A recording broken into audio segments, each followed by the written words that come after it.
زندگی لڑائی اور جھگڑوں میں گری ہوئی ہے، گھر میں بھی لڑائی اور جھگڑے ہو رہے ہیں،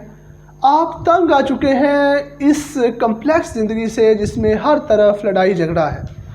تو اسلام ہمیں اس کا بڑا بہترین حل دیتا ہے۔ رسول اللہ صلی اللہ علیہ وآلہ وسلم نے فرمایا کہ استغفار کرو، استغفار کرنے والے بندے کی اللہ تعالیٰ ہر پریشانی کو دور کر دیتا ہے۔ استغفر اللہ کا ذکر کرنا یہ وہ ذکر ہے جو آپ کی پریشانیوں کو دور کرتا ہے، اور اس کا جو پریکٹیکل بینیفٹ ہے وہ یہ ہے کہ جب آپ استغفر اللہ کا ذکر کرتے ہیں تو آپ کا دل نرم ہوتا ہے۔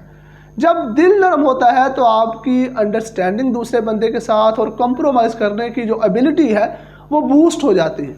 اور یہ والی پراپرٹی پھر آپ کے لڑائی جھگڑوں کو سلجھا کر ایک پوائنٹ پہ لا کے مذاکرات کی شکل میں معاملات کو حل کرنے کا باعث بنتی ہے۔ تو خدارہ لڑائی جھگڑوں سے جان چھڑوانے کے لیے ثالثوں کو مت ڈھونڈیں، لڑائی جھگڑوں کو ختم کرنے کے لیے مزید اور جھگڑے نہ بڑھائیں، بلکہ آپ لوگ استغفر اللہ کا ورد کریں اور اپنے دل کو تھوڑا نرم کر کے